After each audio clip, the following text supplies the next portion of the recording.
তাহলে ময়দানে মাহশরে কি হবে? আমরা তো ধর্ম সবাই এসেছি, ভদ্রভাবে বসে দুটো কথা শুনি, দুটো কথা বলার তৌফিক আল্লাহ দিক। কষ্ট হলো একটু থাকতে হবে, তাই তো নাকি গো?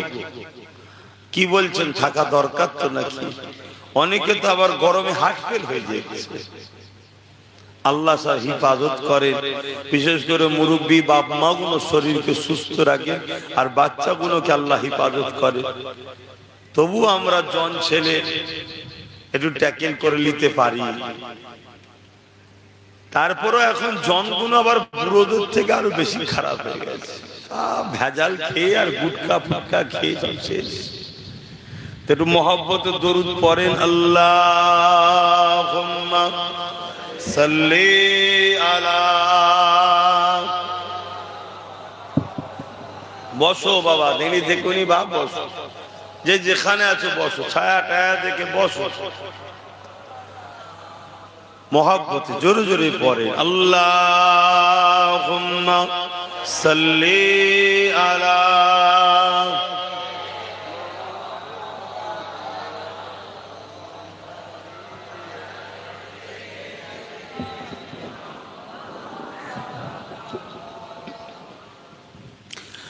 أعوذ بالله من الشيطان الرجيم। এটা সামান্য ঘোরাও, সামান্য ঘোরাও, আরো ঘোরাও, ব্যাস। বিসমিল্লাহির রহমানির রহিম।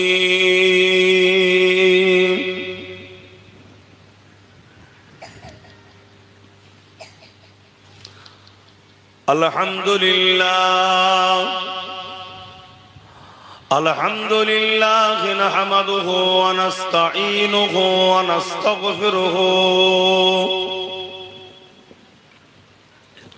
ওয়া নু'মিনু বিহি ওয়া নাতাওয়াক্কালু আলাইহি ওয়া নাউযু বিল্লাহি মিন শুরুরি আনফুসিনা ومن سيئات أعمالنا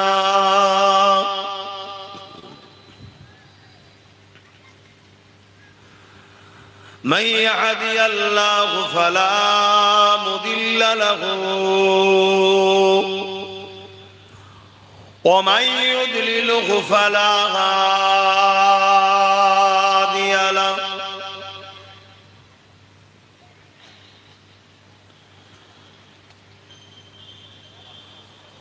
ونشهد أن لا إله إلا الله وحده لا شريك له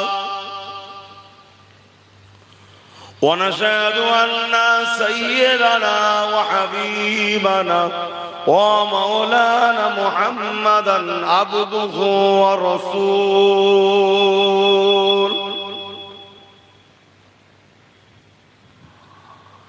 أما بعد فيا أيها الحاضرون رحمكم الله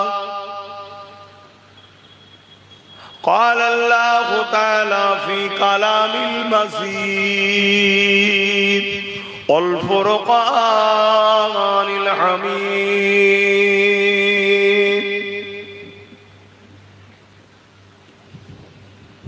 إن الله وملائكته يصلون على النبي يا أيها الذين آمنوا صلوا عليه وسلموا تسليما اللهم صل على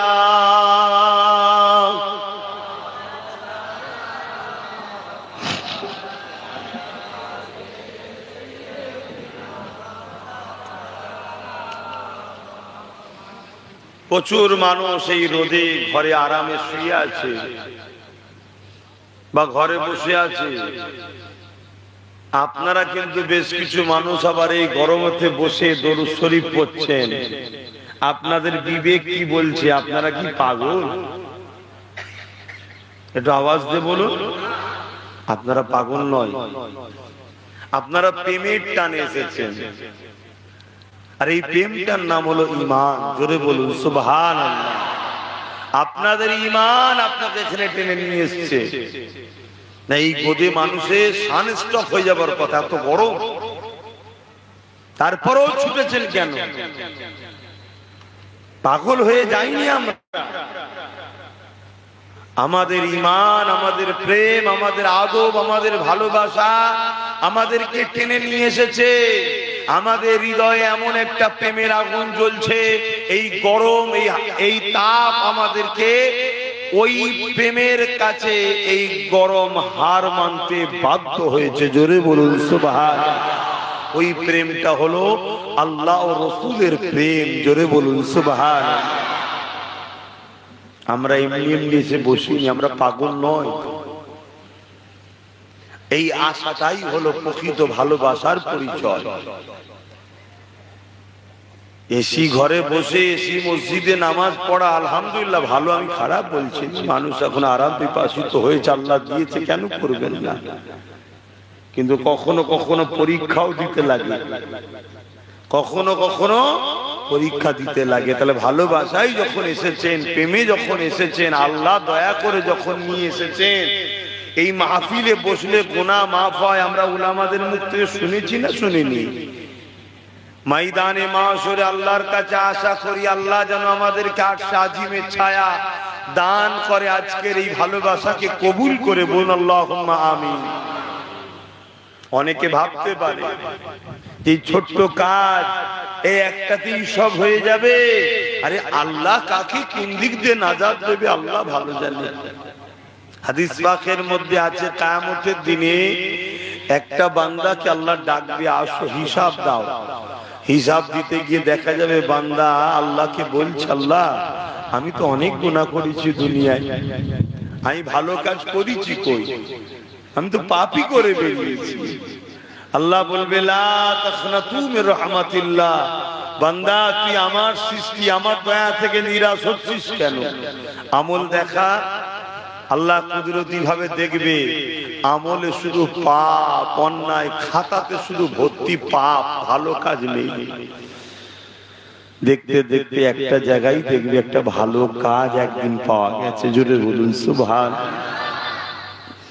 আল্লাহ বড় খুশি হয়ে যাবে। হয়েছে বললে বান্দা তুই তো শুধু অন্যায় করেছিস, আমার জমিনে, আমার আসমানের নিচে, আমার দিয়ে চোখ দিয়ে, হাত দিয়ে, শরীর দিয়ে, খাদ্য দিয়ে, শাক সবজি, ফল মূল, নানা রকম খাবার কে সৃষ্টি করে? আমাদের মালিক আল্লাহ। সব দেওয়ার পরও তুই তো অন্যায় করেছিস রে বান্দা।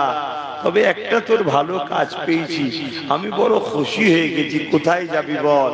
বান্দা বলবে যদি আপনি দয়া করে জান্নাত দেন আমি যাব।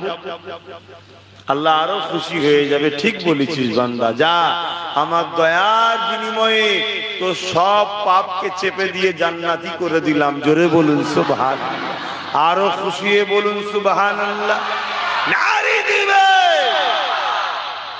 আল্লাহর বান্দা তো বড় খুশি হয়ে জান্নাতের দিকে ছুটবে সেদিন। কি এমন কাজ একটা ভালো আল্লাহর পছন্দ হলো? প্রচন্ড এক গরমের সময় একটা পশুকে তার মনিব, দুনিয়ার যে মনিব, একটা ছায়া পড়ে না, ছায়া দেখে বেঁধে দিয়ে, তার সূর্য ঘুরে গিয়ে ওই ছায়া চলে গেছে, রোদ এসে গেছে, মনিবের আর খেয়াল নেই। আর বেচারি পশুটা কি অবস্থা, বাঁধা আছে, রোদের তাপেতে কষ্টে জীব বেরিয়ে গেছে, মরে যাবে এমন অবস্থা, হাঁপাচ্ছে। আল্লাহ পাকের এই পাপী বান্দাটা সেদিন ওই রাস্তা দিয়ে যাচ্ছিল, এর মনে দয়া হয়েছে, হারে পশুটা কষ্ট পেচ্ছে, লিয়ে ছাওয়ায় বেঁধে ওকে একটু পানি পান করিয়েছে। আল্লাহ এই কাজটা দেখে বড় ভালো লেগে গেছে। জোরে বলুন সুবহানাল্লাহ। হে আমার বান্দা, আমার সৃষ্টি যখন বিপদে ছিল তুই আমার সৃষ্টির উপরে দয়া দেখিয়ে পানি পান করিয়েছিস। ময়দানে মাশরে আজ তুই বিপদে পড়েছিস, তুই যদি আমার লিয়া দয়া নিয়ে আমার সৃষ্টির উপরে দয়া দেখাতে পারিস? আমি দয়ার আল্লাহ মালিক, তোর উপরে কি দয়া দেখাতে পারি না?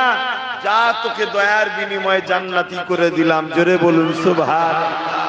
তো কিয়ামতের দিনে এটাও তো হতে পারে, ওরে আমার বান্দাগুলো, আমার নবীর কথা হবে, আমার কথা হবে, কোরআনের কথা হবে, আলেম উলামারা আসবে, আরামের ঘুম দুপুরে না খেয়ে শুয়ে এই গরম রোদে তোরা এসে আমার হাবিবের কত সোনার ভালোবাসা দেখিয়েছিলি, মোহব্বত দেখিয়েছিলি, দরদ দেশে বসেছিলিস। যা, আজকের দিন আমি আল্লাহ তোদেরকে আরশে আজিমের ছায়াতে থাকতে দিলাম। জোরে বলুন সুবহানাল্লাহ। আল্লাহ পারে না? পারে না? আল্লাহ যদি দেয়, আপনারা কেউ আন্দোলন করবেন নাকি? কারো ক্ষমতা আছে? হ্যাঁ, এই পৃথিবীতে একদল সব ছাড়পোকা বেরিয়েছে, তারা অনেকে বলছে ইসলামকে নাকি মিটিয়ে দেবো, বলছে না? শোনেন, ওকে জিজ্ঞেস করো তোর গায়ের খুজলি মিটাতে পারবি? খুজলি বোঝেন না? আর যদি একটু দাঁত হয়ে যায় তো লাও, আরো ঠেলা সামলাও, চুলকে চুলকেই ঘা করে ফেলবে। কি গো, অত সহজ আল্লাহর সাথে পাল্লা দিয়া, দিন ইসলামের সঙ্গে পাল্লা দেওয়া অত সহজ নয়। কিন্তু যুগে যুগে জালিম ছিল না? ছিল না? হ্যাঁ, থাকবে। হাসেন আল্লাহ ও নবীকে ভালোবাসি, দুনিয়া কিছুদিনের জন্য এই ময়াজালে জড়িয়ে গিয়ে আখিরাত যেন তোমার আমার অন্ধ না হয়ে যায়।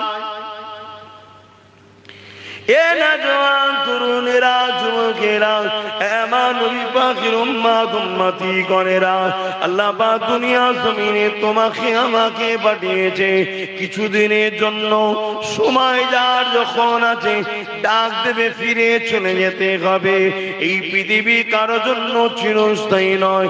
আল্লাহ যতদিন দুনিয়া জমিনে রেখেছে, এই নিঃশ্বাস টানবো আল্লাহর জন্য, এই নিঃশ্বাসটা ছাড়বো আল্লাহর জন্য। এক কথায় আমাদের সুরুষটা আল্লাহ যে কাজ করলে আমরা খুশি হব, ওই কাজ তোমাকে আমাকে করতে হবে। কোন কাজটা করলে আল্লাহ খুশি হবে, কোন কাজটা করলে আল্লাহ বেজার হবে, এটা জানাবার জন্য আল্লাহ যুগে যুগে আসমানি কিতাব আর এই কিতাবকে জানাবার জন্য নবী রাসূল পাঠিয়েছে। আমাদের জন্য শত শেষ চূড়ান্ত ফয়সালা আখিরি কিতাব কোরআন শরীফকে পাঠিয়েছে। আর এই কোরআনকে বুঝাবার জন্য আখিরি নবী হযরত মুহাম্মদ রাসূলকে পাঠিয়েছে। আরো জোরে বলুন সুবহান। এখানটা কিছু ইবেরাম বাঁধা যায়, দেখুন এদের গায়ে রোদটা লাগবে না, তাহলে এটা আমাদের জন্য কিতাব। কষ্ট হচ্ছে না তো? হলো বলবে না হয়নি।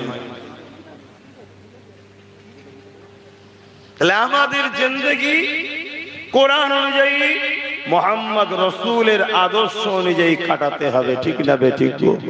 যদি আমরা কোরআন ছেড়ে রাসূল ছেড়ে দিয়ে এই দুনিয়ার জিন্দেগি জীবন যাপন করি, হয়তো 30 বছর, 40 বছর, 50 বছর তোমাকে হয়তো আল্লাহ পাকড়াও করলো না, কিন্তু মনে করবে না যে আল্লাহ তোমায় ছেড়ে দিয়েছে। পাকড়াও এর জন্য একটা স্পেশাল দিন আছে। সুম্মা নুফিকা উখরা ফাইযা হুম কিয়ামুন ইয়ানজিরুন, যেটা হলো ময়দানে মাহশর, যেদিন মাথার এক বেগদা ইখতিলাফ, এক হাত উপরে আল্লাহ সূর্যকে নাপিয়ে দেবে। শোনো মন দিয়ে, বর্তমান সূর্য কোথায়? কোটি কোটি মাইল দূরে আছে, এরই তাপে এই হচ্ছে। কি পারবে কেউ? আছে 2 ঘন্টা কি 1 ঘন্টায় দেরি থাকছে ফাঁকা মাঠে? হ্যাঁ বলো, পারা যাবে? কিছুক্ষণ পরে মাথা করে চোখ অন্ধকার হয়ে পড়ে যাবে, ঠিক না? তাও কোটি কোটি কোটি কোটি মাইল দূরে সূর্য। ভাবো, ওগুলো ভাবো, এটা আল্লাহ ভাবাচ্ছে। এগুলো হচ্ছে কেন? ভাবাবার জন্য, যে তোমাদের চাল চলন, উঠা বসা, কথাবার্তা, লেনদেন, ব্যবসা কারবার, টোটাল লাইফটা মুহাম্মদ রাসূলকে ছেড়ে দিয়ে তোমরা হই হই করছো। কি জন্য আল্লাহ আমাদেরকে পাঠিয়েছে সেটা ভুলে গেছি। কোটি কোটি মাইল দূরে আছে আজকে এই হয়, সেদিন মাথার এক বেগদা ইখতিলাফ, এক হাত উপরে আল্লাহ সূর্যকে নামাবে। কতদিন ময়দানে মাশরটা হবে কোরআন বলছে, কারো বাপের কথা নয়, এটা কোরআন কালামুল্লাহ, আল্লাহর কথা। পৃথিবীতে কোরআনে ভুল নাই, জোরে বলুন সুবহানাল্লাহ, আরো জোরে বলুন সুবহানাল্লাহ। সেই কোরআনকে তোমরা সত্য বলে মানো না মানো না, আল্লাহকে সাক্ষী রেখে হাত তুলে বলো কোরআন সত্য না মিথ্যা, জোরে বলো সত্য না মিথ্যা। সেই কোরআন বলছে কতদিন হবে, 50,000 বছর একভাবে ওই সূর্যর মাথার লেখা উপরে ওই জমিনে দাঁড়িয়ে থাকতে হবে। কতদিন বলো তো যুবক, তোমার আমার কি হবে সেদিন? একটু ভয় করো আল্লাহকে, একটু আল্লাহকে ডর করো, একটু নিজের জীবনকে কি জন্য আল্লাহ বানিয়েছে একটু ভাবো। তোমাকে আল্লাহ দুনিয়ায় খলিফা করে পাঠিয়েছে, তুমি আল্লাহর দাসত্ব করবে, গরিবের পাশে দাঁড়াবে, এতিমের পাশে দাঁড়াবে, বিধবার পাশে দাঁড়াবে, সমাজে নাই প্রতিষ্ঠিত করবে। জুয়া, জেনা, ব্যভিচারী, নেশা মুক্ত সমাজ করার জন্য আল্লাহ তোমাদেরকে পাঠিয়েছে। জোরে বলুন সুবহানাল্লাহ। তোমরা নিজেরাই তো নেশাগ্রস্ত হয়ে যাচ্ছ। যদিও তোমরা নেশা না করো, যারা নেশা বানাতে চাইছে, নেশাগ্রস্ত সমাজ করছে, তাদের পিছু পিছুই তো তোমরা ঘুরে বেড়াচ্ছ। আমার ভাই, তওবা করবে না? ফিরে আসবে না? আল্লাহ বা ছেড়ে দিয়েছে, ছাড় কিন্তু দেয়নি। কুল্লু নাফসিন যায়িকাতুল মউত, প্রতিটা নফসের মৃত্যু একদিন না একদিন হবে। ওই দিনে তোমার আমার কবরে কি হবে? এই নওজোয়ান তরুণেরা, তোমাকে আমাকে তো সবাই মিনহা খালাকনাকুম ওয়া ফিহা নুঈদুকুম ওয়া মিনহা নুখরিজুকুম তারাতান উখরা বলে মুঠো মুঠো মাটি দিয়ে কবরে দিয়ে আসবে। ওই কবরের জমিনটা কেমন হবে আল্লাহ নবী জানিয়ে দিলে। এই দুনিয়ার জমিনের উপরে যারা আল্লাহ পাকের দাসত্ব করেছে, আল্লাহ ছাড়া অন্য কারো কাজে মাথা নত করেনি, আল্লাহ ছাড়া অন্য কাউকে সময় দিয়ে, বুদ্ধি দিয়ে, শরীর দিয়ে, জান মাল দিয়ে এই সমাজের গরিবের পাশে দাঁড়িয়েছে, এতিমের পাশে দাঁড়িয়েছে, বিধবার মর্যাদা দিয়েছে, বড়দেরকে সম্মান দিয়েছে, ছোটদেরকে স্নেহ করেছে, মা বাপকে প্রেয়ার করেছে, গ্রামে মুক্ত করেছে, জুয়া, জেনা, ব্যভিচারীদের সমাজকে মুক্ত করেছে, অন্যায়ের বিরুদ্ধে সংগ্রাম করে ন্যায়কে প্রতিষ্ঠিত করেছে। এই রকম মানুষ যখন কবরের জমিনে যাবে, ওর কবরকে আল্লাহ জান্নাতের বাগান বানিয়ে দেবে। আরো জোরে বলুন সুবহান। এর উল্টোটা যদি হয়, বড়দেরকে সম্মান করেনি, মা বাপকে প্রিয়ার করেনি, আল্লাহ দাসত্ব করেনি, গান বাজনা, জেনা, ব্যভিচার, সুদ, মদ খেয়ে বেরিয়েছে, এবং যারা অন্যায়কারী তাদের সঙ্গে দল করেছে, তাদের পিছনে ঘুরে বেরিয়েছে, তাদের ওই কবরের জমিনে আল্লাহ জাহান্নামের গর্ত করে দেবে। সেদিন তোমার আমার পাশে কেউ দাঁড়াবে না। এই নাটক দেখে তুমি মনে করেছো সত্যি? হ্যাঁ, পাখাল মাছ চেনেন? পাখাল মাছ শুনেছেন তো নাকি? কোথায় থাকে? কিন্তু গায়ে কাঁটা লাগায়। দুনিয়ায় থাকতে হবে, দুনিয়ার বুড়াই অন্যায় কোনোকে গায়ে লাগালে হবে না। আমার রাসূল কিভাবে জিন্দেগি কাটিয়েছে দেখতে হবে। নবী আমাদের জন্য মডেল। আল্লাহর কোরআন বলছে, লাকাদ কানা লাকুম ফি রাসূলিল্লাহি উসওয়াতুন হাসানা। উসওয়াতুন মানে কি? মডেল। শুনছো তো? উসওয়াতুন মানে মডেল। নবী পাককে ফলো করো। নবী পাক ৬৩ বছরটা কিভাবে কাটিয়েছে। পাগলেরা, আম্মারা, বোনেরা, বাবেরা, ভাইয়েরা, এই জমিনের উপরে আল্লাহ নবী কিভাবে ধর্মনীতি করেছে সেইভাবে করো। আল্লাহ নবী। কিন্তু আজ তুমি আমি নিজের মূল্যবান দামি সম্পদটা সারা জীবন জালিমদের পিছনে খরচ করে বেড়ালাম, আজকে বেরিয়ে বেরিয়ে বেরিয়ে জালিমরা ওপরে ওপরে মারপিট করে, ভেতরে ভেতরে সব সেটিং আছে। এমন একটা জায়গায় আমাদেরকে পৌঁছে দিয়েছে যে আজকে আমার আল্লাহর ঘরকে ঢেকে রাখতে হচ্ছে। কথা কিছু মাথায় ঢুকছে না? এই দ্বন্দ্বের দোষী কারা? আমরা দোষী। কেন? আমরা 500 টাকায় বিক্রি হওয়া লোক, 1000 টাকায় বিক্রি হওয়া লোক, 1 কিলো আলু 250 তেলেতে আমরা বিক্রি হওয়া লোক। আমরা একবার ভাবিনি যে এমন লোকেদের সঙ্গে আমরা উঠা বসা করে ফেলছি যারা আমাদেরকে পাওয়ারের চোটে আস্তে আস্তে শিক্ষা থেকে অপঙ্গ করছে। এত তো লোক বসে আছে। কজনের আত্মীয় স্বজন দূর দূর পর্যন্ত থেকে বলুন, জজ আছে কারো আপনাদের আত্মীয়ের মধ্যে? হ্যাঁ, কথা বলছেন না কেন? নেই। আমরা ওটা তো ভাবিনি, আমরা তো ভাবিনি। আমাদেরকে ভেবিয়েছি কি, এলে 1000 টাকা রাখ খাবি, এলে 2 কিলো তেল কিনবি যা, এলে 250 পেঁয়াজ নিয়ে যা। একবারও ভাবিনি আমার ছেলেটা পড়ে কি করে আগামী দিন জজ হবে, জজ হলে দেশের উপকারে লাগবে, আমাদের উপরে কেউ জুলুম করলে সে আইনের কলম চালাবে। ভেবেছে? কষ্ট হচ্ছে, অসুবিধা হচ্ছে। তাহলে বলুন দোয়া করতে, বেকার গরমের সময় ফালতু আর বেকার বকেও কি লাভ, আর আপনাদের শুনেই বা কি লাভ? কেন, যা আবার হয়ে গেছে। এবারে প্যাকিং হওয়ার পালা। প্যাকিং বোঝো তো নাকি? প্যাকিং বোঝো না? ফেসবুক চালাও, ইউটিউব চালাও, ও দেখলে না প্যালেস্টাইনে শুধু প্যাকিং হয়ে পড়ে আছে, প্যাকিং আর প্যাকিং। এখন তোমাদের পালা এবার আসছে। প্যাকিং হলে তবুও ঠিক আছে, যাক যেতে তো হবে। চোখের সামনে মা বোনের ইজ্জত না লুটে লাগছে, সেটাও সাবধান হবে। সেদিনও আসছে, তখন বুঝবে যে কি হয়েছিল আর কি করলাম। এতগুলো লোক বসে আছো, বলো তোমাদের তোমাদের বন্ধু আত্মীয় কুটুম দূর দূরান্ত পর্যন্ত কারো একজনের পরিবারের কেউ আইপিএস অফিসার আছে? বলো কারো থাকে? বলো না যে আমার পরিবারের একজন আছে, ওই দুই সম্পদে বুনায়ের বুনাই হয়, খালা হয়, মামু হয়, তার গুণের কেউ হয়, দূরেই হোক না রে বাবা, আইপিএস অফিসার কারো আছে? কপাল ফাটা, শুধু ভিক্ষা নিয়েছে, খেয়েছে, আর নিজের ভাইয়ের মাথায় বাঁশ মেরেছে, এই করেছে। এবার কি হবে?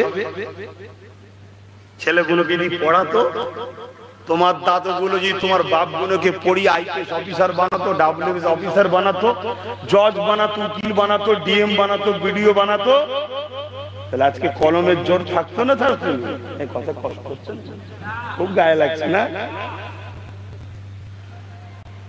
কোথায় ভেসিয়ে দিয়ে গেল আমাদের ঘরে? কোথায় ভেসিয়ে দিয়ে গেল? 30 বছর ধরে এক বদমাইশের ঝান্ডা ঘুরেছে, 34 বছর ধরে আর এক বদমাইশের ঝান্ডা বয়েছে, 15 বছর ধরে আর এক বদমাইশের ঝান্ডা বয়েছে, এই করছে তো শুধু।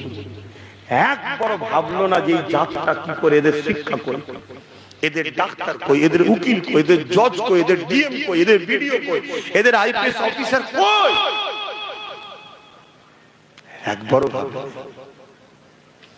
আর যখন আজকে কেউ নতুন করে ভাবছে, পাড়ায় পাড়ায় পাড়ায় পাড়ায় আবার একদল হারামখোর, সুদখোর, গেঁজাখোর, মাতালখোর বেরিয়েছে, শুধু কানে কানে যে বলছে আব্বাস সিদ্দিকীটাকে কেন নিয়েছিস, ওই সব করা কি দরকার, এসব করা কি দরকার, হুজুরি সব করবে কেন?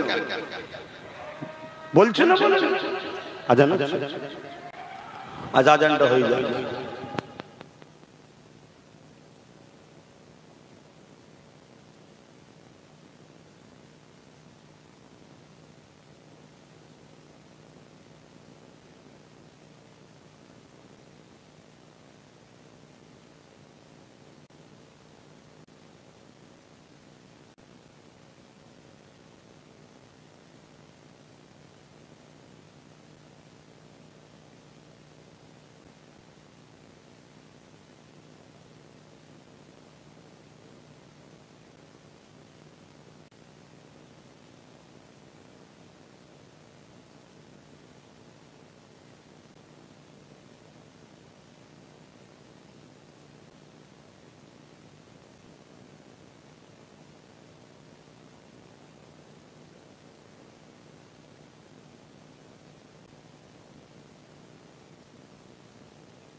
হয়তো অনেকে পড়ে এসেছে, জানা নেই। আজকে পূর্বে ঘোষণা দেওয়া হয়েছে 5:15 আজকে আসরের নামাজ হবে। প্রায় 5:45 পর্যন্ত আসরের ওয়াক্ত আছে, বেশি তো কম নয়। 5:15 আজকে আসরের নামাজ হবে। আজান হয়ে গেছে 4:15, এখনো 1 ঘন্টার সময় আছে নামাজ হতে। আমরা আর কিছুক্ষণ দু কথা বলি নাকি? কষ্ট নিচ্ছেন আমার কথা? আমি দুঃখে বলছি, দুঃখে বলছি।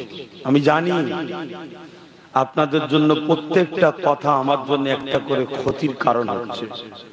আপনাদের জন্য যত করে বলবো তত যারা আপনাদেরকে মিটাতে চায় সেই দুশ্মনগুলো কিন্তু আমার জানের দুশ্মন হচ্ছে। কারণ আপনারা আমার কথা যদিও নাও নেন, আমার বিশ্বাস এই ছোট ছোট বাচ্চাগুলো এখন থেকে কিন্তু আমায় ক্যাচ করছে, আমার কথাকে নিচ্ছে। তাই এদের কি বোঝে যে আমাকে আপনারা ভালোবাসে? আমি যেখানেই যাই ছোট ছোট বাচ্চারা ছোট ছোট আমার পিছনে যায়, সিরাই সিরাই রক্ত, ভাইজানের ভক্ত বলে না, বলে না কেন? এরা এখন থেকে ফলো করছে। দুশ্মনরাও ভাবছে যে এই সংখ্যাটা আগামী 15-20 বছর পর কোথায় গিয়ে দাঁড়াবে। তোমরা যে মূর্খ হয়েছে সেটা আলাদা কথা, কিন্তু তোমাদের বাচ্চাদের ঘরে পড়াতে হবে এই প্রতিজ্ঞা। তোমরা নেবে না? নেবে না? জোরে বলো, নেবে না? নেবে না? নাও, পড়াও। যদিও তোমরা না চাও, হাজারো লাখো ছেলে কিন্তু পরিবর্তন হচ্ছে, তারা নিয়ত করছে তাদের বাচ্চাদের পড়াবে।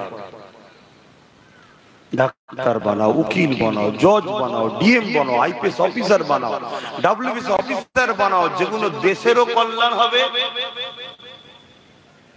আর যদিও কেউ তোমার উপরে জুলুম করে, কলমের জোরে তাকে সাইড করে যাবে। কথা কিছু মাথায় ঢুকছে? হ্যাঁ। কেন এ দেশ তোমার পাশে আছে। হয়তো 2-4টে বদমাইশ জুলুম অত্যাচারকারী তোমার উপর জুলুম করছে, এই জুলুমের জন্য দেশ দোষী নয়, তুমি দোষী। কেন তুমি দোষী? তোমার হাতে কলম নাই, তাই জালিম জুলুম করতে পারছে না। দেশ তোমাকে পাওয়ার দিয়েছে, একটা কলমের খোঁচা দে আমি ওকে সাইজ করে দেবো, কিন্তু তোমার ক্ষমতা নাই। দ্বিতীয়, আমার তোমার দোষ কি? আমি তুমি সামান্য অর্থের বিনিময়ে দেশকে যারা পরিচালনা করে কম বেশি, তাদের মধ্যে কিছু কিছু এমন লোককে আমরা বসিয়ে দিয়েছি যারা আমাদের সহযোগিতা নিয়ে বসে আমাদেরই চোখে ঠুকুর মারছে, আমাদেরই ভবিষ্যৎকে নষ্ট করছে। এটা আমাদের দোষ আছে না? নাই। এগুলো কি আস্তে আস্তে আমাদের ছেলেরা এই যে শোনার পরে একটা পরিবর্তনের চেতনা ফিরছে না ফেরেনে? সত্যি করে বলুন, ফিরছে না ফেরেনে? এই যে ফিরছে, আর আমি যে বুঝাচ্ছি, যারা তোমাদেরকে লুটতে চায়, সে জমি জায়গা হোক, জান মাল হোক, মা বোন হোক, এক কথায় তোমাদেরকে যারা মিটাতে চায়, তারা কি আমার বন্ধু হচ্ছে মনে হয়? কথা বলো। যাক, আমার যত দুশ্মন বারে বারুক যাক, আমার কোনো কিচ্ছু যায় আসে না, যদি তোমরা তোমাদের বাচ্চাগুলোর কথা ভাবো। আমার কথা তোমাদের ভাবতে হবে, আমি খুশি হব। তোমরা তোমার বাচ্চার ভবিষ্যৎটা ভাবো। নিজে হাতে করে নিজের বাচ্চাকে জাহান্নামের দিকে ঠেলে দিও না। নিজে হাতে করে নিজের বাচ্চাগুলোকে জালিমের মুখে ঠেলে দিও না।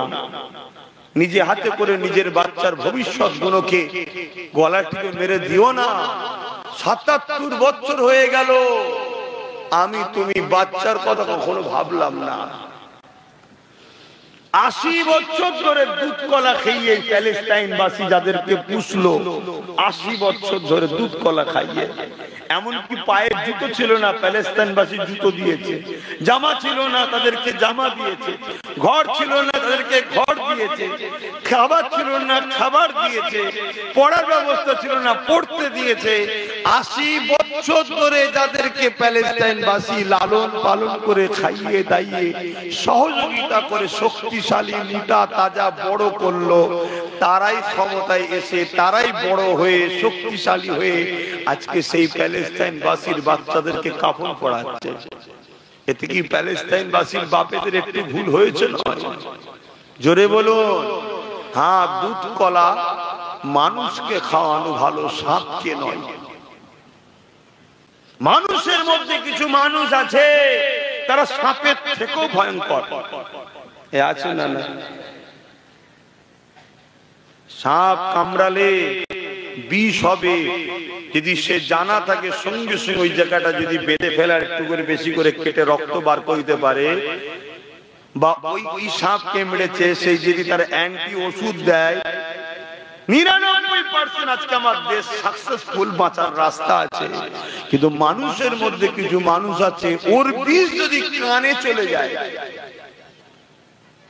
ও বিষ কানে দেয়। কানে বোঝেন তো নাকি? কানে বোঝেন না? বোঝেন না? কানে কানে বিষ দেওয়া হচ্ছে, আর ওই বিষটা সম্পূর্ণ তোমাদের বিরুদ্ধে, তোমাদেরকে নির্মূল করার বিষ দেওয়া হচ্ছে কানে কানে।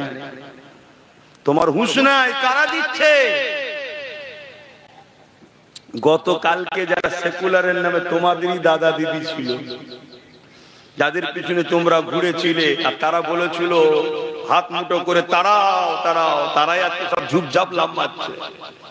বুঝতে পারছেন না? পারেন? এখনো যাদেরকে তোমরা আপন মনে করছো, কোরআন বলছে তারা তোমাদের আপন নয়। তুমি যদি তোমার মালিকের কথাকে অবিশ্বাস করে লাপালাপি করতে যাও, তোমার কপালে বিপদ আছে না? বলবো না থাকবে? এটা কি আমার ডিউটি নয়?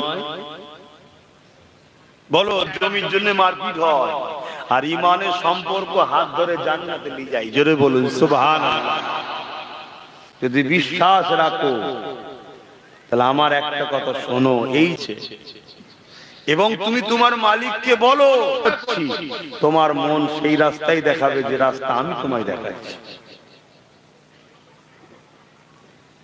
নাও কথাটা, নাও। তাতে তোমার চলার পথ এখন 10 জন, 10 জনই চলো। দুদিন পর আর 5 জন আসবে, 15 জন হবে। দুদিন পর আরো 5 জন আসবে, 20 জন হবে। চলা বন্ধ করুনি, চলো। দুদিন পর আরো 20 জন আসবে, সংখ্যা বাড়ছে না কমছে? দুদিন পরে আরো আসবে। তুমি যদি থমকে বসে যাও, আর কি হবে গোলে মালে যতদিন চলছে চলুক গে যাক। না বাপ, এত ভয়ঙ্কর সময় এসে যাবে, তখন তোমার চলার আর উপায় থাকবে না। কেন? তখন তোমার পায়েতে বেড়ি পড়ে যাবে, তুমি ইচ্ছা থাকলেও আর উপায় থাকবে না। কষ্ট নিচ্ছেন?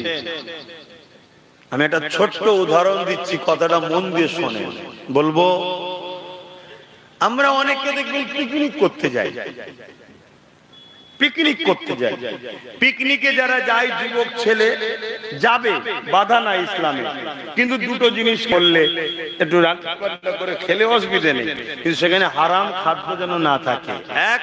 আর দ্বিতীয় নম্বর, হারাম মিউজিক বাজনা না থাকে। কথা বুঝেছো? তো সেই ধরো পিকনিকে যখন যায়, কি করে, তার মধ্যে থেকে একজনের দায়িত্ব থাকে তুই রান্না করবি, একজনের দায়িত্ব থাকে কাঠ জোগাড় করা। তা কাঠ জোগাড় করে পাত্র দিয়ে আগুন ধরিয়েছে, পাত্রে পানি দিয়েছে। কেন? পাত্রটা গরম হোক, তেজপাতা দিয়েছে, লবঙ্গ দিয়েছে, তারপরে চাল দেবে, একটু খুশকা পোলাও করবে ধরো। কথা বুঝে আসছে? তা যখন পানি দিয়েছে আর পাত্রে এলাচ তেজপাতা দিয়ে চুলোতে বসিয়ে দিয়েছে, পানি কি সঙ্গে সঙ্গেই গরম হয়ে যাবে? পানি তো ঠান্ডা। আর ও বেচারি ভাবছে একটু পেঁয়াজ গুলো কেটে নি, আলু টালু গুলো ছিলে নি, আর এই পাশ দিয়ে একটা ব্যাঙ মশাই ঘুরছিল, সে লাপাতে লাপাতে গিয়ে এখন হাঁড়ির ভেতরে যখন গেছে, ব্যাঙ কি পাচ্ছে ভাই বলুন? ঠান্ডা পানি, তাই তো নাকি? এই তো সবই দিয়েছে ঠান্ডা পানি। ঠান্ডা পানি পেলে ব্যাঙ কি করে? খুব খুশি, খুব আনন্দ, ভেসে ভেসে ঘুরছে, ঠিক না? সাঁতার কাটছে, ঘুরছে, ভালো লাগছে। 2-5 মিনিট যাবার পর কি হচ্ছে? পানি তো রয়েছে না, আর একটু সাঁতার কাটি, একটু গরম হয়েছে তো কি হয়েছে, একটু সাঁতার কাটি। আর একটু গরম বাড়ছে, ও তখনও ভাবছে যে ঠিক আছে গরম আটটু নাই হয়েছে, গায়ে তো সয়ে যাচ্ছে, এত সুন্দর পানি ছেড়ে চলে যাব, একটু সাঁতার কাটি। এই ভাবতে ভাবতে ভাবতে ভাবতে পানি এখন খুব গরম হয়ে গেছে। এবারে ওর মন যাচ্ছে, খুব ভালো করে শুনবেন, এবারে মন যাচ্ছে যে আমি এই পানি থেকে বেরোতে হবে নাই মরে যাব, এই পানি থেকে বেরোতে হবে না হয় মরে যাব। কিন্তু এই ব্যাঙ আর বেরোতে পারছে না। কেন? গরম জিনিসটা এমন মানুষের এনার্জিকে লস করে, তাই গরমকালে নুন পানি খেতে হয়, স্যালাইন পানি খেতে হয়। কেন? এই গরমে আস্তে আস্তে আমাদের সে লুটে নিয়ে চুষে নিয়েছে। ও এখন লাফ মারতে চাইছে, বেরোতে চাইছে, পালাতে চাইছে, বাঁচতে চাইছে। তখনই যদি লাফ মেরে বেরিয়ে যেত, আজকে বেঁচে যেত না, যেত না। তা আমাদেরও প্রথম ভাবা দরকার ছিল, আমাদেরও ভাবা দরকার 200, 500, 1000, 5000 ঠিক আছে, খেচ্ছো, খুব ভালো লাগছে। যখন হালকা টাচ পেচ্ছ, যেরে বাবা এত সেটিং এর মধ্যে চলছে মনে হয়, তখনই যদি আমরা না ভাবি, এই ভাবতে ভাবতে ভাবতে ভাবতে একদিন দেখবেন, ভাববেন যে হ্যাঁ এবার পালানো দরকার, তখন কিন্তু আর বেরোবার রাস্তা। তো সঠিক সময় সঠিক সিদ্ধান্ত নাও। যে পরিস্থিতি মহল তো গরম গরম লাগছে, ভালো লাগছে না তো, হ্যাঁ তুমি ভাবছো না চলছে তো, ওই তো আলু এসে গেছে, ওই তো পেঁয়াজ এসে গেছে, ওই তো তেরপল এসে গেছে, ওই তো চাল এসে গেছে, হ্যাঁ খুব ভালো লাগছে না, খাচ্ছ দাচ্ছ ঘুরছো ফিরছো, আবহাওয়া গরম হচ্ছে না, কথা বলো, একটু একটু হলো গরম বুঝতে পারছো না, পারোনি? যদি বুঝতে পারো সঠিক সময় সঠিক সিদ্ধান্ত নাও, এইভাবে না থেকে দ্রুত এইভাবে হও। কথা কিছু মাথায় ঢুকছে না, ঢুকে নেই, হ্যাঁ এরকম হয়। আর না হয় খুব কঠিন দুর্দশা আসছে। মুসলিম গরিব হওয়ার জন্য ডবল অত্যাচার, আর অন্য ধর্মের গরিব হওয়ার জন্য একটা অত্যাচার। তোমার জন্য দুটো মার, অন্য জনের জন্য যে কোনো ধর্মের গরিব হওয়ার জন্য সেরও মার খাবে, একটা মার।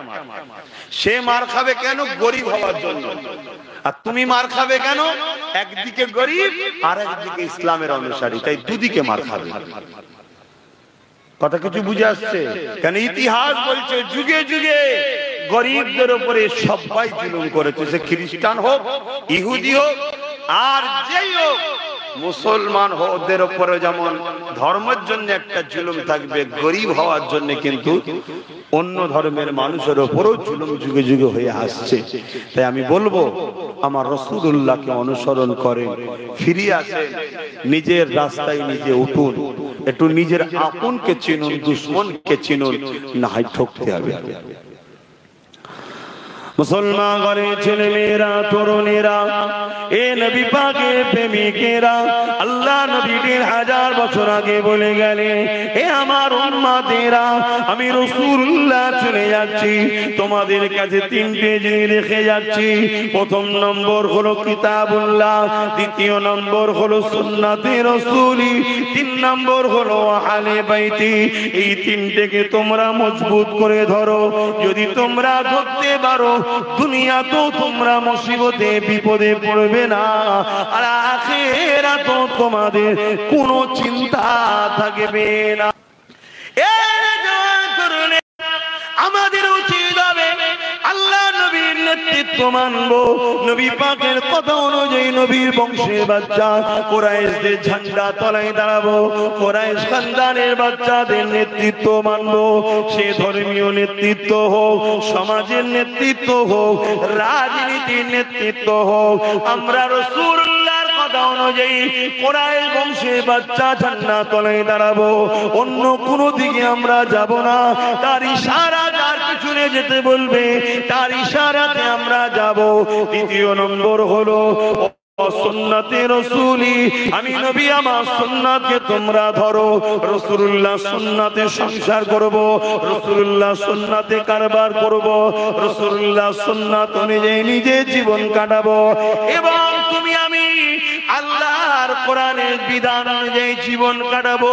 যদি তুমি আমি রাস্তা ধরতে পারি, এই দুনিয়ার যত বড় জালিম হোক না কেন, তোমাকে যারা মিটাতে চাইবে আমার আল্লাহ তাদেরকে মিটিয়ে দেবে এবং দুনিয়ার সমস্ত মুসলিম মানুষরা তোমাদের পাশে আসবে, তোমাদেরকে পিয়ার করবে, তোমাদেরকে বিশ্বাস করবে, তোমাদের কাছে তারা সাহারা চাইবে। অবশ্যই রাসূলুল্লাহ সুন্নাত অনুযায়ী তোমাদেরও দায়িত্ব হবে সে যে কোনো ধর্মের হোক না কেন তার ধর্মের বিবেচনা না করে মানুষ হিসাবে তাকে সাহারা দেওয়া, তার পাশে দাঁড়ানো, তাকে সেবা করা, তার মুখে হাসি ফোটানো, তাকে খুশিতে রাখা, তার অধিকার তাকে পাইয়ে দেওয়া, এরই নাম হলো ইসলাম। কারণ নবী আমার মদিনার জমিনে 10টা বছর ধরে রাষ্ট্রপ্রধান হয়েছিল, কিভাবে রাষ্ট্র চালাতে হয় আল্লাহ নবী শিক্ষা দিয়েছিলেন। নবী পাক যখন রাষ্ট্রপ্রধান হয়েছে ওই মদিনার জমিনে ইহুদি ধর্মগুরু লোকেরা ছিল, খ্রিস্টান ধর্মের লোকেরা ছিল, মূর্তি পূজারীরা ছিল, আগুনের উপাসনাকারীরা ছিল। আল্লাহ নবী সবার সঙ্গে সমান আচার আচরণ করত। আল্লাহ নবী সবার সঙ্গে সমান ইনসাফ ব্যবস্থা করেছে। আল্লাহ নবী কাউকে ছোট বড় ভেদাভেদ করে না। কেন নবী আমার শিখিয়ে দিয়েছে রাষ্ট্রপ্রধান যে হবে তার কাছে ধর্ম কে কোনটা না দেখে রাষ্ট্রপ্রধানের দায়িত্ব তার জনগণকে সমানভাবে দেখতে হবে। আরো জোরে বলুন সুবহান।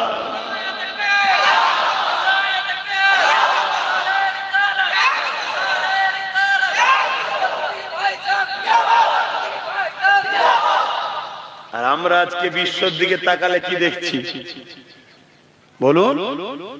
কি দেখছি? একটা যদি কোনো কেউ লিকাকে শেয়ার করে বলুন সে ছাড়ে না, কে ছাড়ে না, কেউ অন্য কেউ ছেড়েছে, এ হয়তো শেয়ার করেছে, শেয়ার পর্যন্ত নেই, তাকে তুল্লি যাওয়া হচ্ছে। আর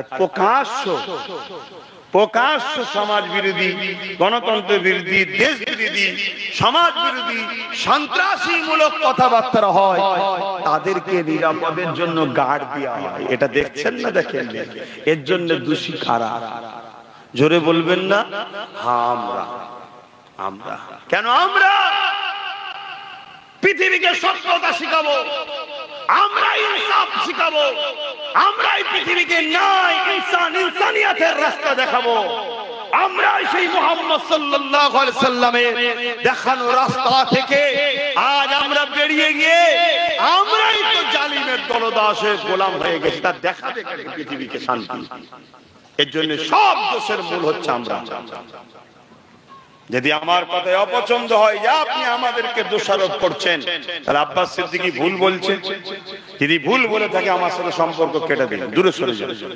আর যদি মনে হয় যে না ঠিক বলছে, আমরা অন্যায় করেছি, আমরা ভুল করেছি, আমরা ক্ষতি করেছি, তাহলে একমত প্রতিজ্ঞাবদ্ধ হন, যতদিন বাঁচবো গরিবের পক্ষে বাঁচবো, ইনসাফের পক্ষে বাঁচবো, বিধবার পক্ষে দাঁড়াবো, এতিমের পক্ষে দাঁড়াবো, রাষ্ট্র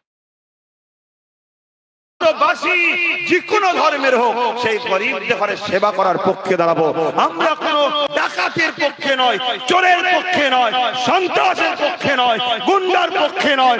আমরা সমস্ত অন্যায়কারীর বিরুদ্ধে লড়বো। তাতে যদি অন্যায়কারী 500 হয়, আমরা 5 জন হলো, ওই 500-র মোকাবেলায় আমরা 5 জন বলে গেল। তাতে আমার যদি 5 জনের বিরুদ্ধে বলতে গিয়ে মৃত্যু হয়, আমি মৃত্যুকে খুশি মনে মেনে নেবো, কিন্তু অন্যায়ের সঙ্গে আপোষ করবো না। ঠিক না বেটি? জোরে বলুন ঠিক না বেটি? আমার এই কথাই কারা একমত একটু সাক্ষী দিয়ে হাত তুলবেন। মারহাবা, নারে তাকবীর, নারে দিবেন। শুধু হাত তুলে ছেড়ে দিলে হবে না, আজ থেকে প্রতিজ্ঞা করুন। একটা জায়গায় 5 জন দাঁড়িয়ে আছে, 5 জনই খারাপ, আপনি তুলনা করছেন এর থেকে এ ভালো, এর থেকে এ ভালো, এই বিবেচনা করেই তো আমরা শেষ। শয়তান বড় হোক আর ছোট হোক আর মেজে হোক, মক্কা শরীফে 3টেকেই পাথর মারতে হয়। কি ওই ইমাম সাহেব মারতে হয় না? কটাকে বলুন? 3টেকেই। এ থেকে কি শিক্ষা দিচ্ছে? বড় হোক, মেজে হোক, সেজে হোক, ছোট হোক আর যাই হোক, খারাপ খারাপ। কথা বুঝছেন না? বোঝেন না? ওই কথা শুনছেন না? কেউ যদি এক বোতল মদ খায় আর কেউ যদি এক ছিপি খায়, এক বোতল মদ বাবা ও হারাম আর এক ছিপি হালাল। খারাপ খারাপ, ছোট খারাপ হোক আর বড় খারাপ হোক। অতএব পাঁচটা লোক আপনার সামনে দাঁড়িয়েছে, আমার সাথে আয়, আমার সাথে আয়, আমার সাথে আয়, পাঁচটাই আপনার নজরে খারাপ।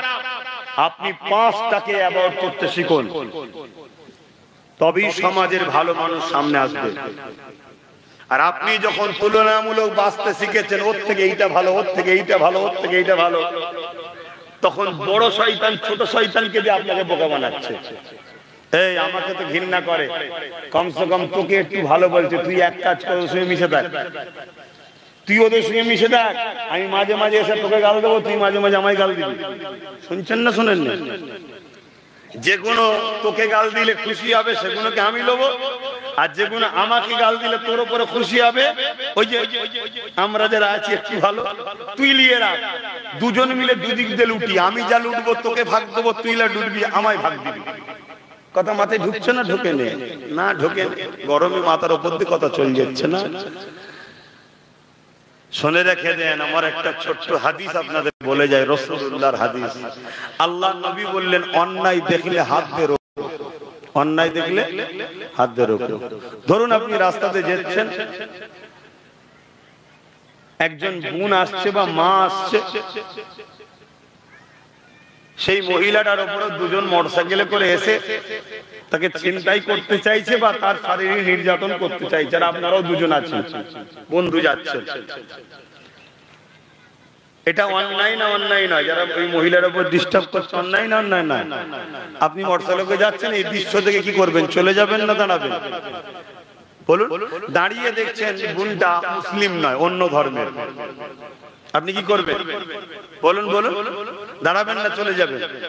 কিন্তু দাঁড়িয়ে দেখছেন যে দুজন বোনটার উপরে জুলুম করছে, তাদের হাতে অস্ত্র আছে, আপনাকে ঝেড়ে দিতে পারে, আপনি কি করবেন?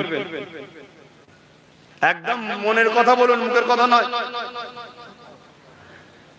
ইসলাম বলছে এই জায়গায় তুমি যদি এক নম্বর ঈমান হও, ও কোন ধর্মের দেখে লাভ নেই, ওর হাতে কি আছে দেখে লাভ নেই, অন্যায় করছে, ওর উপরে ঝাঁপিয়ে পড়ো। তাতে যদি তোমার জীবনে চলে যায়, তুমি বেহিসাব জান্নাত যাবে। জোরে বলুন সুবহানাল্লাহ। আর যদি তোমার ঈমান দুর্বল হয়, এক নম্বর ঈমান, ঈমান যদি দুর্বল হয়, কমসে কম তুমি মুখ দিয়ে প্রতিবাদ করে, এটা করছিস কেন? অন্যায় তোর মায়ের মতো না, তোর বোনের মতো না। বলছে যে তুমি এটা বলতেও ভয় করো, কমসে কম অন্তর থেকে ঘৃণা করো। এই তিনটের মধ্যে কোনোটাও যদি না থাকে, তোমার মধ্যে ঈমান বলে কিছু নেই। আর এখন যদি আমি নিজেই ওই রকম অন্যায়কারী হই, অন্যায় দেখলে যদি রুকানো হয়, যদি ঈমান না থাকে, প্রতিবাদ না করলে যদি ঈমান না থাকে, ঘৃণা না করলে যদি ঈমান না থাকে, আর আমি যদি নিজে ওই রকম অন্যায় করি, ঈমান আছে? এজন্য বলে এই সমাজে যত বদমাইশ, লম্পট, জুলুম, অত্যাচার হচ্ছে, চুরি হচ্ছে, এর জন্য সম্পূর্ণ দোষী আমরা। বলে সেই ঘুরি আমাদের পিছনে কিসের রাগ? আমরা সমাজকে যাদের দায়িত্ব দিয়েছি, ইরাক সার মাতাল, ইরাক সার রাত্রে বাড়ে কাটায়, ইরাক সার সমাজ বিরোধী, এদেরই আস্তানার মধ্যে সমাজের গুন্ডাগুলো এরা পুষে রাখে। কেন? সময় এলে এদেরকে জিতাবার জন্য লুটপাট মারপিট করে। আর ওই সকল বদমাইশগুলো সমাজে গিয়ে মা বোনেদের উপরে হামলা করে। আর এরা যখন ধরা হয়, এরা তখন পুলিশকে বলে দেয় আমার লোক ছেড়ে দেয়। কথা বুঝছেন না? বোঝেন নেই? যদি উপযুক্ত মানুষ থাকতো, অন্যায় করেছে, পুলিশের হাতে তুলে দেয়, আমার লোক তো কি হয়েছে? অন্যায় অন্যায়, 2, 4 জন, 5 জন, 10 জনকে যদি শাস্তি দেওয়া হতো, তাহলে বাকি অন্যায়কারীগুলো সব ভয় খেয়ে যেত না? যেত না? আপনাদেরকে জোর করে বসে রেখেছি নাকি? তাহলে সাড়া দিচ্ছেন না কেন? বলুন, আমাদের দোষ আছে না নাই? যদি বলেন আপনি সবাইকে ছেড়ে দেন, আমাদের দোষ দিচ্ছেন কেন? আমি কারো বিষয়ে বলতে আসিনি তো, আমি বলতে এসেছি মোস্তফা জানের রহমতকে তোমরা মানো। তোমরা কি করে অন্যায় সাথ দাও? অন্য কে দিচ্ছে না দিচ্ছে আমার দেখা দরকার নেই, তোমরা কি করে দাও? তোমার রাসূল যেখানে শিক্ষা দিল, অন্যায়কে দেখলে হাত দিয়ে রোখো, হাত দিয়ে যদি রুখতে না পারো মুখ দিয়ে রোখো, মুখ যদি না পারো অন্যায়কে ঘৃণা করে দূরে সরে যাও। সেই জায়গায় তুমি ঘৃণা তো দূরের কথা, তুমি অন্যায়কে শক্তিশালী করছো কি করে? অন্যায়কে সাহায্য করছো কি করে? তাহলে কি করব? যদি কোনো ভালো না থাকে চুপ করে বসে থাকো তাও ভালো, কিন্তু কোনো অন্যায়ের সঙ্গে তোমার আপোষ না পাওয়া যায়, কারোর সঙ্গে তোমার সম্পর্ক না দেখা যায়, কেন? তুমি সেই অন্যায়কে সাপোর্ট করলে, সে তোমার সাপোর্ট নিয়ে ক্ষমতাশালী হলো, সে যা অন্যায় করবে সমান পাপ তোমার ঘাড়ে আসবে। এই যে মসজিদ খুলে যেন দেখলাম, এই যে ওই মসজিদটা ধরেন 5 জন বানিয়েছে, বাকি যতজন নামাজ পড়বে, নামাজ পড়লে যে নামাজ পড়ছে সেও নেকি পাবে, যারা বানিয়েছে তাদের নেকি যাবে না? যাবে না কেন? তারা তো বানায়নি, সে তো কবে বানিয়েছিল, সে তো নামাজ পড়ে হয়তো কবরে চলে গেছে, এখনো সব পাবে? বলো বলো, হ্যাঁ কি না? হ্যাঁ পাবে। কেন? তাদের অবদান এটা। তোমরা পাপ করোনি, কিন্তু তোমাদের অবদানে একজন পাপী তৈরি হয়েছে। যেমন নেক কাজ তৈরি করেছো তার সওয়াব পাচ্ছ, ঠিক পাপের যেমন সাম্রাজ্য তোমাদের অবদানে তৈরি হচ্ছে। তাহলে যারা পাপ করবে শাস্তি তোমাদেরকে ভোগ করতে হবে। যদি বলেন ভাইজান আমাদের কি করার আছে, আল্লাহ তোমাদেরকে তরকারিতে নুন বানিয়েছে। নুন বোঝেন? তরকারিতে নুন, আলু আছে, পেঁয়াজ আছে, পটল আছে, রসুন আছে, আদা আছে, হলদে আছে, লঙ্কা আছে, যা আছে, গোস্ত আছে, মাছ আছে, ডিম আছে, সব আছে, নুন নেই। বলুন তরকারি হয়েছে? দেওয়া যাবে? একটু সরাসরি দেন না গো, খাওয়া যাবে? তোমাদেরকে আল্লাহ তরকারি নুন করেছে, তোমরা নুন থেকে সরে তেজপাতা হয়ে গেছে। তেজপাতা বোঝেন না? রান্নার কাজে লাগে, খাওয়া যায় না। তোমাদের দিয়ে সমস্ত অন্যায় কাজ করিয়ে লিয়া যায়, কিন্তু তোমাদেরকে পাশে বসানো যায় না। কিন্তু কপাল, সমস্ত দোষের ভাগ আমাদের মাথায়। মিডিয়া খোলো, দেখো কি হচ্ছে সমাজে। আসো, এই সমাজের গরিব কাঁদছে, চোখের পানি মুছতে হবে। এতিম কাঁদছে, চোখের পানি মুছতে হবে। বিধবা বেউজ্জতি হচ্ছে, ইজ্জত দিতে হবে। মা বোনেদের উপর অত্যাচার হচ্ছে, রক্ষা করতে হবে। প্রত্যেকটা জাতি, ধর্ম, বর্ণ নির্বিশেষে আল্লাহর সৃষ্টি আজকে বিপদে গরিবদের পাশে দাঁড়াতে হবে। এই যে কথাগুলো বলছে, এগুলো ইসলাম না? ইসলাম না? একটু সবাইকে জিজ্ঞেস করছি, তাহলে বলো, গরিবের পক্ষে, দেশের পক্ষে, এতিমের পক্ষে, বিধবার পক্ষে, অসহায়ের পক্ষে তোমরা আগামী দিন সংগ্রামে আমার সাথ দিতে রাজি আছো না নাই? হাত তুলে বলো, আছে না নাই? নারী দিবে, নারী দিবে। এবারে তোমাদেরকে কেউ যদি এসে বলে আব্বাসের সাথ দিলে মারা হবে, জেল দেওয়া হবে, জুলুম করা হবে, তোমরা আমার সাথ দিচ্ছ না গরিবের সাথ দিচ্ছ, আমার সাথ দিচ্ছ না এতিমের সাথ দিচ্ছ, তাহলে বলো এই মহান কাজে তোমরা জেলের ভয়ে সরে যাবে? যদি তোমাদেরকে কেউ বলে যে এই কাজ ছেড়ে দে, তোকে অর্থ দেওয়া হবে, টাকা দেওয়া হবে, বাড়ি দেওয়া হবে, গাড়ি দেওয়া হবে, কি গো এই মহান কাজ ছেড়ে দিয়ে গাড়ি বাড়ি টাকার পিছনে ছুটবে নাকি? শোনো, আজ যে তোমায় গাড়ি দিতে পারে, কাল তোমার গাড়ি কেড়েও নিতে পারে। আজ যে তোমায় বাড়ি দিতে পারে, কালকে বাড়ি থেকে সরিয়ে ক্যাম্পে পড়ে তোমার জায়গা অন্য কাউকে দিতেও পারে। অতএব লোভে পাপ, পাপে মৃত্যু। তুমি আল্লাহকে খুশি করার জন্য রসুলের দেখানো রাস্তায় সঠিক পথে চলো, রসুলের দেখানো রাস্তায় সঠিক পথে চলো। তাহলে দেখবে একদিন সমস্ত ধর্মের গরিবের পাশে তুমি দাঁড়াবে। সমস্ত ধর্মের গরিব কেউ দোয়া করবে, তার ভাষায় কেউ আশীর্বাদও করবে। তুমি দুনিয়া থেকে চলে যাবে, ফেরেশতা আসবে, এসে ঘুরবে, সবাই বলবে আহা মানুষটা বড় ভালো ছিল। হিন্দুরাও বলবে আহা মানুষটা বড় ভালো ছিল, আহা মানুষটা বড় ভালো ছিল। মুসলমানও বলবে আহা মানুষটা বড় ভালো ছিল। গরিবদের হয়ে কথা বলতো, এতিমদের হয়ে কথা বলতো, দেশকে ভালোবাসতো, ইনসাফের হয়ে কথা বলতো। এই খবর ফেরেশতা যে আল্লাহকে দেবে, আল্লাহ বান্দাকে সবাই ভালো বলছে, সবাই ভালো বলছে। যদিও তুমি রাতের অন্ধকারে হালকা বয়সে গোপনে গোপনে কোনো পাপও করে ফেলে থাকো, এই যে সবাই ভালো বলার দরুন আল্লাহ বলবে ফেরেশতারে ও তো কিছু পাপ কেউ জানে না, আমি জানি, কিন্তু সবাই যখন ওকে ভালো বলছে আমি ওর পাপকে চেপে দিলাম, যা ওকে জান্নাতি করে দিলাম। জোরে বলুন সুবহানাল্লাহ, আরো জোরে বলুন সুবহানাল্লাহ। তাই সব থেকে বড় ভালো কাজ হলো খোদার থেকে খানা খাওয়ানো। আমার বাপের কথা নয়, রাসূলুল্লাহর কথা। সে খোদার তো মুসলিম হোক, হিন্দু হোক, আদিবাসী হোক, সাঁওতাল হোক, যেই হোক, তোমার ধর্ম দেখলে হবে না, মানুষ খোদার তো খাওয়াও। সব থেকে ভালো কাজ ইসলাম এটা। আর দুনিয়ায় কোনো যদি বিপদগ্রস্ত মানুষকে তুমি আশ্রয় দাও, তুমি কিয়ামতের যখন বিপদে পড়বে আল্লাহর রহমত তোমাকে আশ্রয় দিয়ে জান্নাত দেবে। জোরে বলুন সুবহানাল্লাহ। এই কাজ করা ভালো না খারাপ? জোরে বলে ভালো।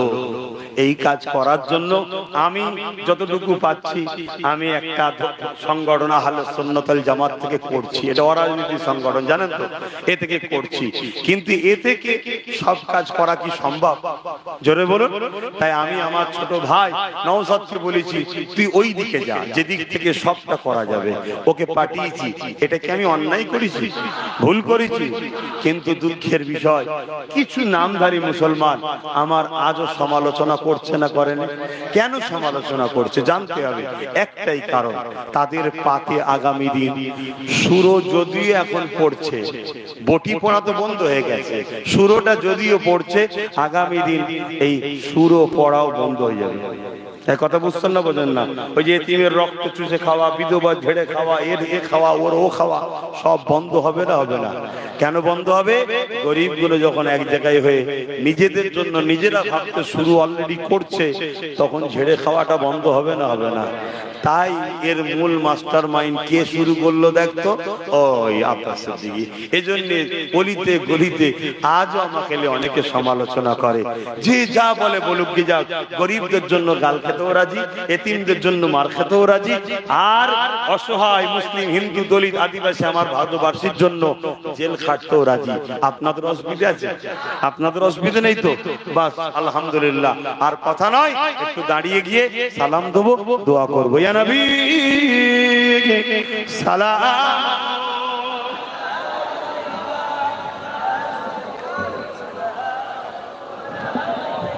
ও বাধা আছে।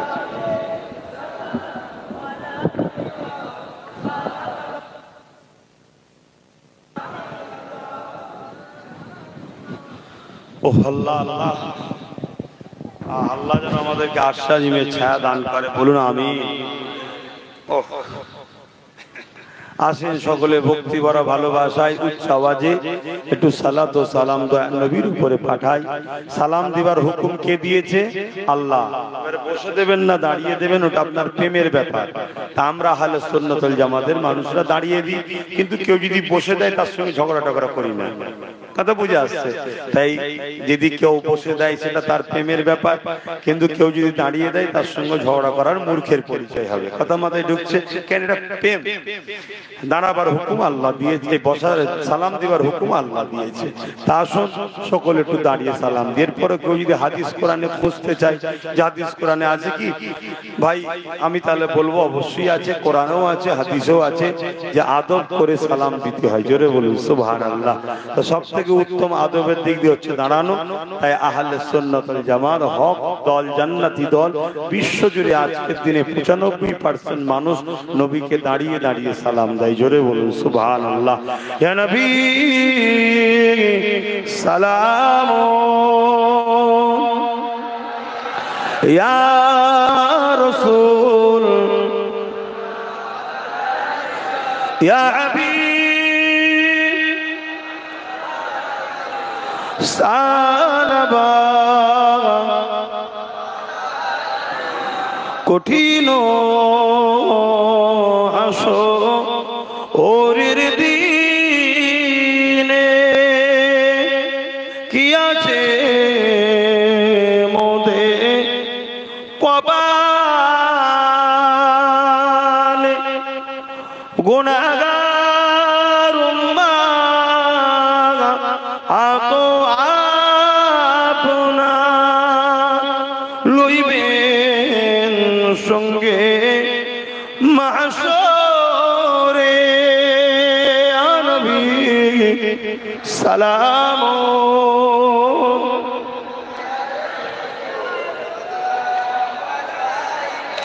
ইয়া হাবিব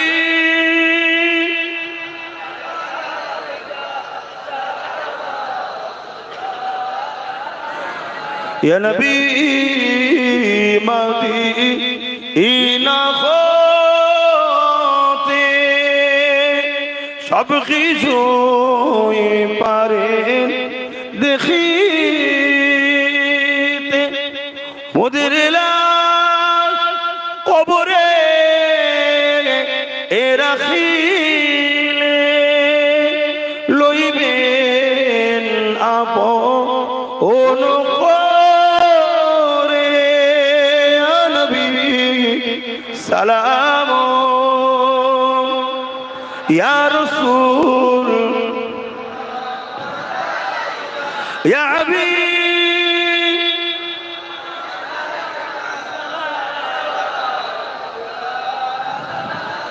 সকলে গায়ে গায়ে বসুন, নামাজের সময়ের দিকে যাচ্ছি, দোয়া হবে।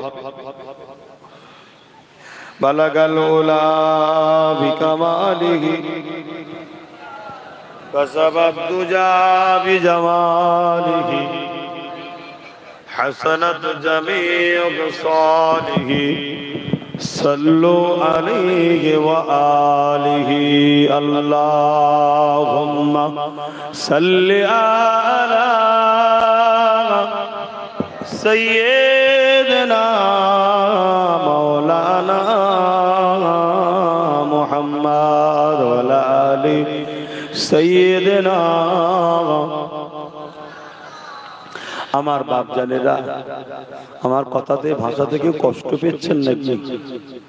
বোঝার চেষ্টা করুন। তাহলে গরিবের পক্ষে, এতিমের পক্ষে, বিধবার পক্ষে, মানুষের পক্ষে, অসহায়ের পক্ষে, দেশের পক্ষে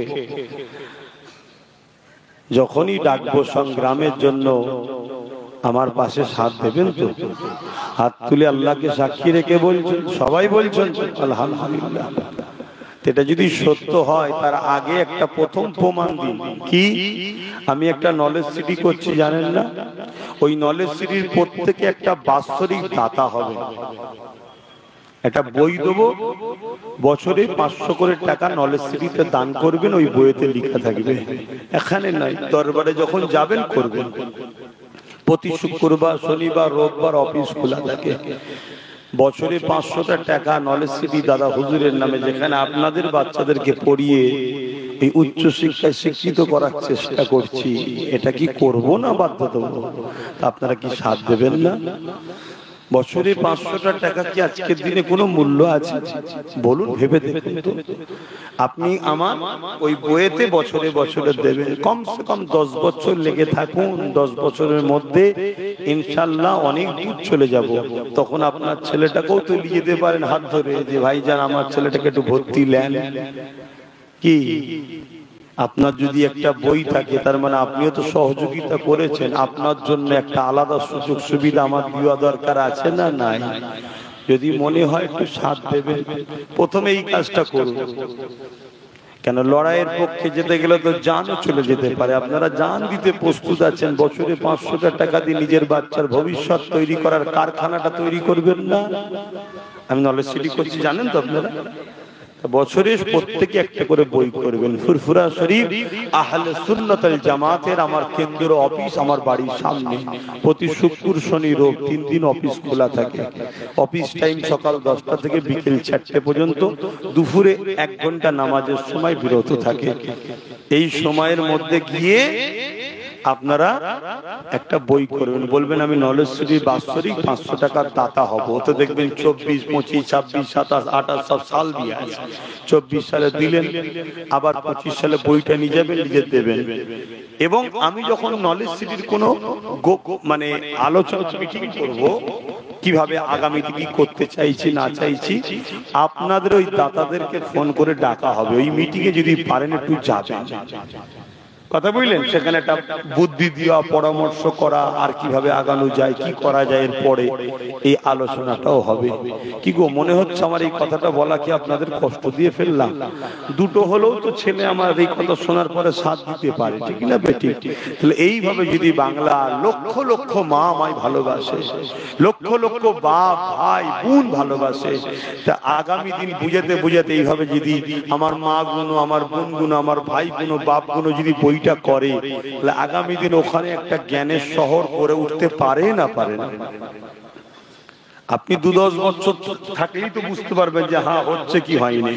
তবে একটা ঘোষণা দিয়ে যাব, 3, 4, 5 ছেলেদেরকে ভর্তি নেওয়া শুরু হচ্ছে। আপনারা সকলে ফোন করে যোগাযোগ করবেন। 3, 4, 5 3টে ক্লাস চালু হবে। 3, 4, 5 আমরা বড় ছেলেদের ঘরে এখন লিখছি না। যদি বলেন কেন? অনেক ডাক্তার আছে, কষায়ের থেকেও খারাপ আছে না? না, ও সভ্যতা নেই, ভদ্রতা নেই, দয়া ময়াও নাই। অনেক পুলিশ আছে, কঠোর মন, নির্দোষ জানে, তারপরেও তার উপরে জুলুম অত্যাচার মারধরও করে। ওইরকম পুলিশে কি লাভ? মানুষের বদদুয়া পাবে, ছেলে পুলের উপরে বিমার আসবে, আছে না?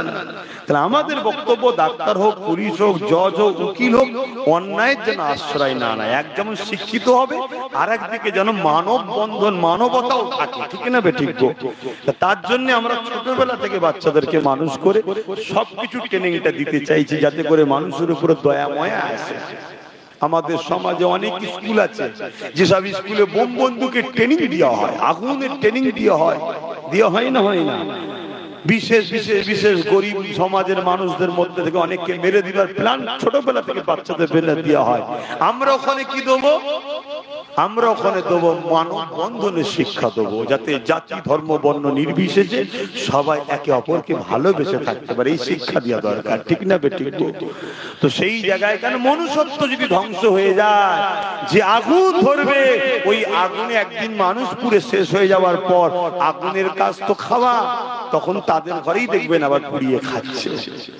তো যাক, আমি ওদিকে আর বেশি যাচ্ছি না, নামাজের দিকে সময় চলে যাচ্ছে। তাহলে আপনারা আমার সাথ দেবেন বলেছেন, এটা প্রথম দিন। তারপরে আপনাদেরকে ওই বই দেখে দেখে, নাম আমার ওখানে জমা থাকবে খাতায়, দেখে দেখে ডাকা হবে, ডেকে আরো বিস্তারিত আলোচনা হবে। কিছু মাথায় ঢুকছে? আরো অনেক কিছু আলোচনা হবে। ভালোবাসার কথা সব প্রকাশ্য বাজারে বলার নয়, কিছু কিছু কথা আছে গোপনে ঘরের ভেতরে একসাথে আলোচনা করতে হয়, ঠিক না ঠিক? তো সেই জায়গায় আমি আশা রাখবো আপনারা নলেজ সিটিতে সবাই, প্রত্যেকটা আব্বার কাছে আমার অনুরোধ, প্রত্যেকটা মা বোনের কাছে অনুরোধ, ভাইয়ের কাছে অনুরোধ, তুমি তোমার নামে একটা বই করো, নলেজ সিটি বাৎসরিক দাতা বই, দাদা হুজুরের নামে নলেজ সিটি। আমি কত টাকা কত দিকে খরচ করছি, দান করছি, মোবাইলে রিচার্জ করছি, কত ফালতু টাকা উড়ে যাচ্ছে। বছরে 500 টাকা নিয়ে যাব, বইটা নিয়ে যাব, ফিল আপ করে দান করব। আমি পুরুত্তার, আমি দাদা হুজুরের নলেজ সিটির সঙ্গে জড়িয়ে আছি। আল্লাহ আমাদেরকে কবুল করে, বোন আল্লাহুম্মা আমিন। দ্বিতীয় কথা, এই মাহফিলটা হলো, আসলাম দুটো কথা বললাম, আপনারা অখুশি হলেন। আমি একটা ছোট্ট তথ্য বলবো। আমরা বেশিরভাগ মানুষ অভাবী, তাই না? হ্যাঁ, এই অভাবীর জন্য দোষী কারা বলুন? আমরাই। সেই আমরা, হ্যাঁ আমরাই দোষী। যদি বলেন কেন, শুনুন, এই পশ্চিম বাংলা এবং ভারতবর্ষে একটা সম্পদ আছে, যে সম্পদটার নাম হচ্ছে ওয়াকফ সম্পদ। কি সম্পদ? ওয়াকফ। হিন্দু ভাইদের একটা সম্পদ আছে, সম্পদটার নাম হচ্ছে দৌবত্য সম্পদ। আদিবাসী ভাইদের একটা সম্পদ আছে, জল জঙ্গলের সম্পদ। আর আমাদের মুসলমানদের যে সম্পদ, ওটার নাম কি? একটু বলবেন না? আমি কি কষ্ট দিচ্ছি? তাহলে বল, ছেড়ে দিচ্ছি, বলবো না থাকবে। তাহলে কি সম্পদ? ওয়াকফ। এই ওয়াকফ সম্পদের পার বছরে ইনকাম কম বেশি 22,000 টাকা। এই 22,000 কোটি টাকা, কম বেশি 22,000 কোটি টাকা পার বছরে ইনকাম। এই টাকাটার মালিক কারা বলুন? মুসলিম সমাজের মানুষরা। দেওবত্ত সম্পত্তির টাকা আরো বেশি, ওই টাকাটার মালিক কারা? হিন্দু ভাইরা। যারা রেখে গেছে তাদের মূল বক্তব্য হচ্ছে, এই টাকা থেকে গরিবদের পিছনে, গরিব মুসলমানের পিছনে, গরিব হিন্দুর পিছনে, গরিব আদিবাসীর পিছনে খরচ করা হবে। তাই তাদের পূর্বপুরুষরা রেখে গেছে, হিন্দু ভাইদের পূর্বপুরুষরা রেখে গেছে, মুসলমানদের পূর্বপুরুষরা রেখে গেছে, আদিবাসীরা তারা জল জঙ্গল, তারা তো প্রকৃত ভারতীয়, দেশ তো তাদের মেয়ে, তাদের রেখে গেছে। কথা বুঝে আসছে? আমি আমাদেরটা বলছি, পার বছরে 22,000 কোটি টাকা। কিন্তু নওশাদ সবার নিয়ে বলছে, নওশাদ সবার নিয়ে বলছে। কেন? ও সবার নেতা। কথা, আমি ধর্মসভায় এসেছি তাই শুধু আমি আমারটা বলছি, কিন্তু আমি যখন অন্য জায়গায় দাঁড়াবো, যেটা ধর্মসভা নয়, সেখানে কিন্তু আমি মানুষ হিসেবে সবার জন্য বলবো। দরকার আছে না নাই? হিন্দু ভাইরা কি গরিব আছে না নাই? তাদের বাচ্চাদের খিদে লাগলে কাঁদে না, কষ্ট পাই না? ঝড় পানি হলে তাদের বাড়িতে থাকতে অসুবিধা হয় না? হয় না? তারা কি মানুষ নয়? তাদের জন্য দয়া ময়া দেখানোটা, এটাই মানবতা। তো যাক, এই ওয়াকফ সম্পত্তির পার বছরে 22,000 কোটি টাকা ইনকাম। এই টাকাটা আমরা কত বড় বোকা। কেউ এসে বলে, ভাই আমাকে দায়িত্ব দে, আমরা তাকে দায়িত্ব দিই, সে 30 বছর লুটলো। আবার কেউ এসে বলে, আমায় দে ভাই, আমি তাকে দায়িত্ব দিই, সেও 34 বছর লুটলো। আবার কেউ এসে বলছে, আমায় দে, সে এখনো লুটছে। কথা বুঝে আসছে না? নাই। অথচ আমাদের টাকা। এ থেকে দেখা যাচ্ছে 1-1.5 কি 2,000 কোটি টাকা মাঝে মাঝে আমাদেরকে ভিক্ষা দেওয়া হয়, বাড়ি বাড়ি 1,000 500, কথা বুঝে আসছে, কাউকে 3,000, কাউকে 2,500, কথা বুঝে আসছে না। আমরা ভাবছি ভালোই তো দিচ্ছে না, আমাদের 22,000 কোটি থেকে 2,000 হয়তো ভিক্ষা দিল, 20,000 পকেটে রাখলো। আমার বক্তব্য এরকম করে বোকামি করে কতদিন থাকবে? সবাই মিলে চেষ্টা করো, নিজেরা লড়াই করো, নিজেদের জমি নিজেরা দখল করো, 22,000 কোটি নিজেরা দায়িত্ব নাও, নিজেদের গরিবী সব দূর হয়ে যাবে। এই কথাটা কি বুঝানো ভুল হলো? যদি মনে হয় ভুল হয়েছে, তাহলে আব্বাস সিদ্দিকী কথাকে ভুল হয়েছে নিয়ে আসবে না। আরো গরিব আছো, আগামীতে আরো গরিব হোক, আমার কি আছে। তবে শুনে রেখে দে, একটা ডাটা বলে যাচ্ছি, তথ্য। 100টা মেয়ে যদি পেটের জ্বালায় খারাপ রাস্তায় যায়, তার মধ্যে 70টা মুসলমান ঘরের মেয়ে পেটের জ্বালায় খারাপ রাস্তায় গেছে। তুমি মসজিদে নামাজ পড়ে জান্নাত যাবে? হ্যাঁ, তুমি হজ করে জান্নাত যাবে? তুমি হুজুর জলসা করে জান্নাত যাবে? তোমার কওমের বেটিরা পেটের জ্বালায় দেহ বিক্রি করছে, তোমার হুঁশ নাই? তাই হুঁশ এসেছে আমার, তাই আপনাদেরকে সজাগ করলাম। এবারে আপনাদের ঘরে সজাগ করেছি, পাশাপাশি রাস্তাও দেখিয়েছি। তোমরা আমার সাথ দাও, সাগরটা দখল করব। দখল করলে 1 বালতি দরকার, 2 বালতি দেবো। বিশ্বাস আছে আমার উপরে? জোরে বলো আছে? যদি আছে তাহলে হাত তুলে বলো আগামী দিন থাকবে, থাকবে। জোর লম্বা করে হাত তোলো। আলহামদুলিল্লাহ।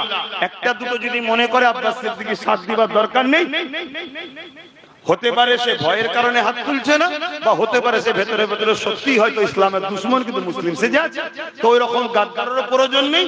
আর যদি মনে হয় যে না, ভয়ে আমি হাত তুলছি না, দিলে আছে, আমি তাকে বলবো আলহামদুলিল্লাহ। তুমি মনে মনেও যদি থাকো আলহামদুলিল্লাহ, আসো, না হয় আগামী দিন আমাদের বাচ্চাদের আরো দুর্দশা হবে, আরো দুর্দশা হবে। আর কথা নয়, আসেন এই মাহফিলের জন্য যার যা খুশি একটু শরীক হন, যার যা খুশি একটু 200, 500, 100, যার যা খুশি একটু শরীক হন এই মাহফিলের জন্য। আমরা নিজেদের ধর্মের কাজ নিজেদের পয়সা থেকে করে থাকি, যার যা খুশি একটু শরীক হন, এখনই দোয়া হবে। যার যা খুশি দেন, যার যা খুশি দেন। সকলে তওবা পড়ুন, বিসমিল্লাহির রহমানির রহিম। আল্লাহ তাআলা আমি জানা ওয়া জানা, ইচ্ছা ওয়া ইচ্ছা সকল গুনাহ হইতে তওবা করিতেছি। আস্তাগফিরুল্লাহ রাব্বি মিন কুল্লি জামবিন।